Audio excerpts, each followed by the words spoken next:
जय हिंद दोस्तों, मैं अभय प्रताप सिंह स्वागत करता हूं आप सभी का अपने यूट्यूब चैनल एनसीईटी क्लासेस पर। तो गाइस आप लोगों का बार-बार एक ही डाउट आ रहा था कि ये काउंसलिंग क्या होती है, काउंसलिंग में क्या-क्या डॉक्यूमेंट चाहिए, ओपन काउंसलिंग, क्लोज काउंसलिंग पे आपके बहुत सारे डाउट थे, ऑनलाइन ऑफलाइन काउंसलिंग और जो स्पॉट काउंसलिंग कैसे वर्क करती है। तो उन्हीं सारे डाउट्स को आज हम क्लियर करेंगे एक ही वीडियो में। सारी चीज़ों को आपको समझाने की कोशिश करेंगे और 2025 और 2024 से थोड़ा कंपैरिजन भी करके दिखाएँगे कि काउंसलिंग में कहाँ कैसे-कैसे काउंसलिंग हुई थी। कुछ मेन इंस्टीट्यूट्स की हम बात करेंगे। ओके गाइस, तो इसी के साथ वीडियो शुरू करते हैं। तो सबसे पहले हाँ, डॉक्यूमेंट की मैं यही मेंशन कर दूं कि आपका एक तो एनसीईटी का स्कोर कार्ड लगेगा 2025 का। आपकी कहीं ना कहीं जो school leaving certificate, TC, transfer certificate, migration certificate, domicile ready रखें अगर स्टेट कोटा चाहिए। और आफ्टर दैट आपको इनकम सर्टिफिकेट और EWS certificate, caste certificate different different, और उनकी जो ज़्यादातर जो ईडब्ल्यूएस है और आपका ओबीसी एनसीएल और जो पीडब्ल्यूडी वगैरह सर्टिफिकेट्स हैं, इनकी एक स्पेसिफिक डेट दी गई कि 1 अप्रैल 2025 के बाद के ही होने चाहिए। उससे पहले के वो कहीं ना कहीं नहीं मतलब कैंसल माने जाएंगे। ये चीज़ें आपको जनरल कंसीडर कर देंगे। ऐसा नहीं है आपका कहीं ना कहीं रजिस्ट्रेशन कैंसिल करें, लेकिन आपको जनरल कंसीडर कर दिया जाएगा काउंसलिंग के टाइम पे। तो आशा करता हूँ आप यहाँ चीज़ें समझ गए होंगे। तो ये और आपकी 10th-12th की मार्कशीट वो तो मैंडेटरी है ही, आधार कार्ड, फोटोग्राफ्स। और अब आपको इन सारे डॉक्यूमेंट को सेल्फ अटेस्टेड फॉर्म में रखना है, मतलब डली मतलब ब्लैक एंड व्हाइट जेरोक्स करा के आपको प्रॉपर इन डॉक्यूमेंट्स को क्या करना है, सेल्फ अटेस्टेड उन पे लिख के और अपने सिग्नेचर करके आपको डेट लिख देनी है उस दिन की जिस दिन आप सिग्नेचर कर रहे हैं। तो आप जब काउंसलिंग का टाइम है उसी समय सेल्फ अटेस्ट तभी करें, बाकी डॉक्यूमेंट की कम से कम 5 से 6 जेरोक्स रेडी रख लें। और उसके साथ आप इन सभी को एक पीडीएफ में भी बना लें, मतलब सारे की फोटो क्लिक करें और पीडीएफ बना लें। आप पे अगर जब तक जैसे बहुत से लोगों का डाउट आ रहा है, अरे हमारा तो रिजल्ट ही नहीं आ पाएगा, काउंसलिंग स्टार्ट हो जाएगी तो काउंसलिंग में हम कैसे जाएंगे, 12th का रिजल्ट लेट आएगा और डिफरेंट डिफरेंट कोर्स। तो वहाँ आपकी अंडरटेकिंग या जो आपकी इंटरनेट वाली मार्कशीट है वो लग जाती है। अगर आपका इंटरनेट वाली भी मार्कशीट नहीं है तो वहाँ आप एक अंडरटेकिंग भरेंगे, तो उसे एक्सेप्ट करते हैं और बाद में उसे आप जब काउंसलिंग का टाइम आता है तो आपको ओरिजिनल या जो इंटरनेट वाली है वो आपको शो करनी होती है, जो भी आपके पास प्रेजेंट होती है। किसी का ईआर लगा है तो उसका अंडरटेकिंग डेफिनेटली जाता है। तो अंडरटेकिंग के बहुत सारे ऑप्शन हैं, आपको बिल्कुल इस चीज़ की टेंशन नहीं लेनी कि अंडरटेकिंग लगेगी कि नहीं, तो डेफिनेटली अंडरटेकिंग लगेगी। अब बात करते हैं काउंसलिंग कैसे-कैसे वर्क करती है। तो हमने काउंसलिंग को मुख्यतः मतलब 4 से 5 पार्ट्स में हमने डिवाइड कर लिया। एक तो हो गई open counselling, close counselling, online, offline counselling और स्पॉट काउंसलिंग। तो अब बात करेंगे, इनमें थोड़े कोरिलेशंस भी हैं और थोड़े डिफरेंसेस भी हैं। तो आगे आते हैं। तो ओपन काउंसलिंग वो होती है कि अगर मान लो कोई भी, जैसे आपने एनसीटी का एग्जाम दिया, तो आपने उस जिस भी इंस्टीट्यूट में आप काउंसलिंग कराना चाह रहे हैं उसको चाहे अपने एनसीटी फॉर्म में फिल करा हो चाहे ना करा हो, मतलब आपने चाहे फिल करा हो एनसीटी में किसी इंस्टीट्यूट को चाहे ना करा हो, और अगर वो ओपन काउंसलिंग कराता है तो आप वहाँ पर काउंसलिंग के लिए एलिजिबल हैं। आप काउंसलिंग का जो रजिस्ट्रेशन फॉर्म है उसे भर सकते हैं, यानी आपने अपने एनसीटी के फॉर्म में उसे भरा हो चाहे कंसिडर किया हो चाहे ना किया हो, आप एलिजिबल हैं। क्लोज काउंसलिंग में ये होता है रूल कि क्लोज काउंसलिंग ये कहते हैं इंस्टीट्यूट कि आप अगर हमें एनसीईटी में आपने कंसीडर किया है, आपने हमें प्रेफरेंस दिया है अपने एनसीईटी एप्लीकेशन फॉर्म भरते समय, आपने जो यूनिवर्सिटीज की लिस्ट सेलेक्ट की है उसमें हमारा भी नाम है, तो ही हम आपको काउंसलिंग करने के लिए मतलब इनवाइट करेंगे, या you are invited in our institute for counselling. मतलब क्लोज काउंसलिंग का मतलब है कि हमारे दरवाजे उन सभी लोगों के लिए बंद हैं जिन्होंने हमें एनसीईटी में कहीं ना कहीं कंसीडर नहीं किया है या एनसीईटी फॉर्म फिलअप करते समय हमें मेंशन नहीं किया है। ओपन काउंसलिंग क्या था, हमारे दरवाजे सबके लिए खुले हैं, चाहे आपने मेंशन किया हो चाहे ना किया हो। अब ऑनलाइन काउंसलिंग क्या होता है, ऑनलाइन काउंसलिंग का मतलब ये होता है, एक तो आप ये समझ गए।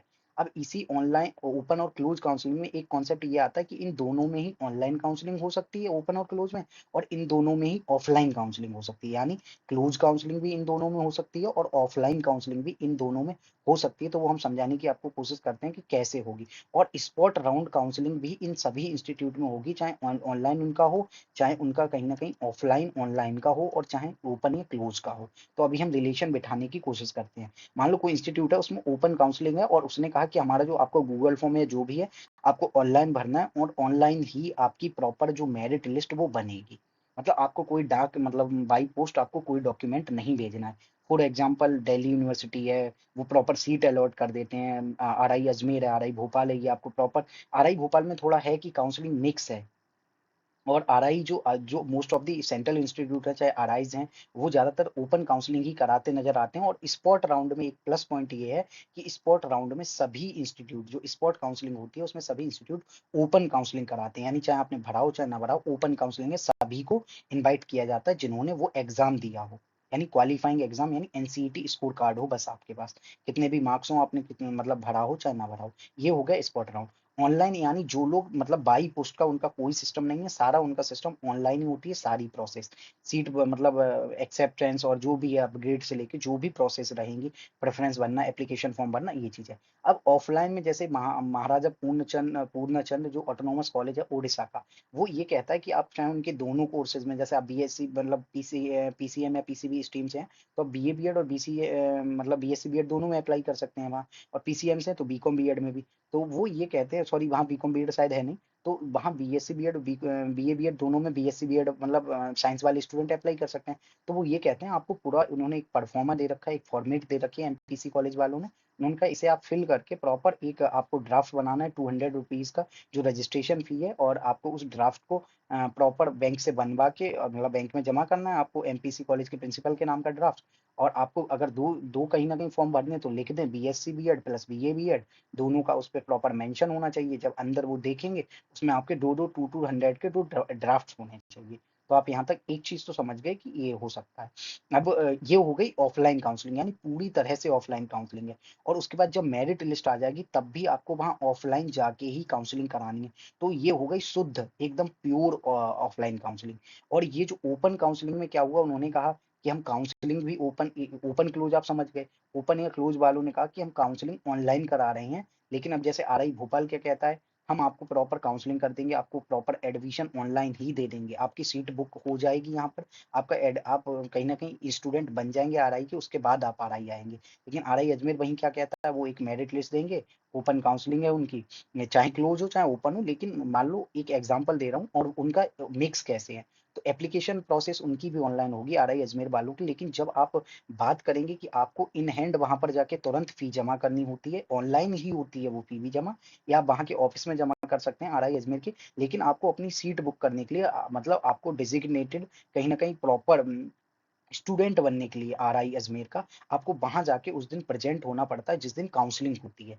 अब क्या है, अब बात आती है स्पॉट राउंड टाइप एक काउंसलिंग होती है, स्पॉट राउंड टाइप मतलब डिफरेंट डिफरेंट राउंड होंगे, लेकिन ऑन स्पॉट काउंसलिंग होगी। ऑन स्पॉट काउंसलिंग ऑनलाइन और ऑफलाइन दोनों प्रोसेस से होती है, तो जो एमपीसी वाली है वो ऑन स्पॉट काउंसलिंग ही है, और वो ऑफलाइन है। वहीं डॉक्टर जो हरी सिंह यूनिवर्सिटी है वो क्या करती है, अपनी एप्लीकेशन प्रोसेस और जो नॉन रिफंडेबल फी है वो सारी प्रोसेस ऑनलाइन कराती है, और बाद में स्टूडेंट से कहती है कि आप हमारे इंस्टीट्यूट आइए, वो मतलब मेरिट कहीं ना कहीं अपडेट करती है अपने पोर्टल पे कि इतने से इतने मार्क्स वाले स्टूडेंट, जैसे 100 से 200 या 300 से मतलब 200 से 300 मार्क्स लिमिट वाले स्टूडेंट इस कैटेगरी के इस डेट को आके यहाँ पर काउंसलिंग कराएं, चाहे उनका बीकॉम बीएड कोर्स हो, बीए बीएड कोर्स हो, या बीएससी बीएड कोर्स हो।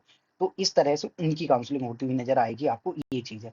अब आपको अगर सीट चाहिए डॉक्टर हरी सिंह गौर में किसी भी पर्टिकुलर कोर्स में, तो आपको उन काउंसलिंग की डेट्स में अगर आपके मार्क्स उसके बीच में आपने फॉर्म भी भरा है और अगर लाई कर रहे हैं आपके मार्क्स, तो आप वहां जाएंगे, वो तुरंत जितने भी स्टूडेंट आएंगे उसके हिसाब से वहां पे सीट फिलअप करेंगे।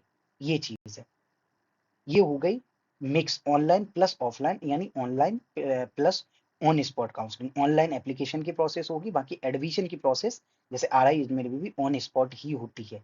जबकि आरआई भोपाल क्या है, डीयू क्या है, ये पूरी प्रोसेस ऑनलाइन करते हैं, एडमिशन से लेके सारी प्रोसेस। स्पॉट राउंड क्या होता है, जब नॉर्मली हर इंस्टीट्यूट अपने कुछ राउंड ऑफ काउंसलिंग रखता है ऑफिशियली, जैसे उसने 2 से 3 round officially round of counselling रखे, जैसे डीयू मोस्ट प्रोबेबली 4 राउंड रखता है, आरआई भोपाल आरआई में 3 3 4 4 राउंड रखते हैं, आईआईटीज 3 राउंड रखते हैं, उसके बाद स्पॉट राउंड होता है, स्पेशल स्पॉट राउंड होता है, इस तरह से उनके राउंड्स चलते हैं। तो स्पॉट राउंड में ओपन काउंसलिंग होती है, और इवन फिर से री रजिस्ट्रेशन भी ओपन किए जाते हैं स्पॉट्स राउंड्स के लिए, क्योंकि वहां आप ओपन क्लोज का कोई झंझट नहीं होता है, वहां सबको स्पॉट काउंसलिंग और जो ऑन स्पॉट में थोड़ा अंतर है। ऑन स्पॉट मतलब आपको फिजिकली प्रेजेंट होकर ऑनलाइन एप्लीकेशन प्रोसेस करके आपको प्रेजेंट होकर एडमिशन लेना होता है, लेकिन स्पॉट राउंड जो शुरू होते हैं काउंसलिंग के, वो जो ऑफिशियल राउंड्स होते हैं उनके बाद भी अगर सीट्स वैकेंट रह जाती हैं, ये हो भी सकते हैं नहीं भी हो सकते हैं किसी इंडिविजुअल इंस्टीट्यूट में। अगर मान लो उसकी जो इंडिविजुअल इंस्टीट्यूट है, जैसे आरआई भोपाल अजमेर है, उनकी 4th राउंड तक सीट भर गई, तो डेफिनेटली वो स्पॉट राउंड क्यों करेंगे। या हरी सिंह गौर की भी भर गई सीट, तो वो मतलब जैसे दिल्ली यूनिवर्सिटी की सीट भर गई, तो वो स्पॉट राउंड क्यों करेगा। दिल्ली यूनिवर्सिटी भी जो स्पॉट राउंड है उसमें ऑन स्पॉट काउंसलिंग करता है, आप स्पॉट राउंड में री रजिस्ट्रेशन करेंगे और वहां पर आप जाएंगे प्रेजेंट, जो जो पहले प्रेजेंट होगा फर्स्ट कम फर्स्ट सर्व वाला सिस्टम रहता है, तो ये ज़्यादातर इंस्टीट्यूट फॉलो करते हैं। तो आई थिंक ये डाउट आपके क्लियर होंगे। मेजर माइनर पे मेरे प्रॉपर अपडेटेड वीडियो आ चुके हैं। प्रेफ़रेंसेस कैसे भरने हैं उस पे भी वीडियो आ चुके हैं, और आरआईसी पे भी लगातार मेरे वीडियो आ रहे हैं। तो अगर आपको और भी किन-किन टॉपिक्स पर वीडियो चाहिए, उन्हें अपने कमेंट बॉक्स में कमेंट करके बताएँ। और अगर वीडियो अच्छा लगे तो चैनल को सब्सक्राइब करें, वीडियो को लाइक करें और शेयर भी करें। आपके जो जूनियर्स हैं और आने वाले स्टूडेंट हैं जो कहीं न कहीं सीयूईटी हो, चाहे एनसीईटी हो, चाहे कोई भी काउंसलिंग हो, बैठ रहे हैं, काउंसलिंग ऐसे ही वर्क कर रही होती है, सीयूईटी में भी, एनसीईटी में। तो आई होप आपको चीज़ें समझ में आई होंगी। And thank you so much for watching this video. और आप कमेंट करके बाकी बताएँ, और सब्सक्राइब करें हमारा चैनल जय हिंद। और हमारे सोशल मीडिया प्लेटफ़ॉर्म से जुड़ें, और वहाँ आप डायरेक्ट हमारे हमसे कहीं न कहीं आपके जो भी डाउट है काउंसलिंग के रिगार्डिंग वो पूछ सकते हैं, और डीएम भी कर सकते हैं पर्सनली हमें। Thank you very much for watching.